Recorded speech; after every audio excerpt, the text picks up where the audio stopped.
Faire une liste, mettre les numéros de téléphone et appeler et se déplacer.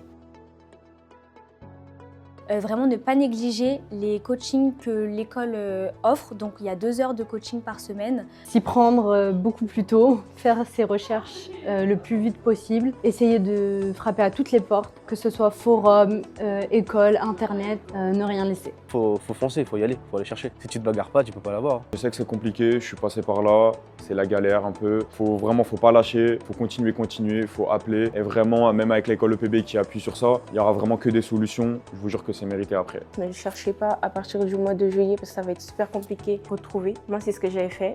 Ça a été compliqué, mais j'ai quand même pu trouver une alternance. Postule assez régulièrement et surtout reste toujours en contact avec l'école qui va aussi beaucoup t'aider. Y aller au culot, souvent, aller sur LinkedIn, prendre les adresses email, envoyer directement des mails en candidature spontanée. On sait souvent que les campagnes elles ouvrent en mars, avril, et même si en octobre ou en novembre vous avez toujours pas d'alternance, il ne faut jamais perdre espoir, il faut toujours continuer à chercher, que ce soit dans les salons, sur toutes les plateformes disponibles. Travaillez sur votre CV, faites attention à votre CV. Il y a beaucoup de CV qui passent pas maintenant avec les plateformes, donc attention, pas trop non plus fantaisie, mais sortez un petit peu du lot quand même. Parfois, les CV où il y a trop de couleurs, trop de photos, essayez d'éviter un peu. Les CV très simples, type le CV ATS, moi c'est ce qui m'a fait trouver ma dernière alternance. Un CV simple, on voit clairement vos qualités, votre expérience professionnelle. Ce sera beaucoup plus apprécié par un recruteur par rapport à un CV où il y a des papillons, des fleurs, des soleils, enfin... Pour tous les jobs que vous avez fait, il faut vraiment que ce soit en accord avec votre domaine. Par exemple, vous ne pouvez pas dire oui, j'ai fait hôtesse d'accueil alors que vous voulez travailler dans la communication. Enfin, c'est pas vraiment en rapport.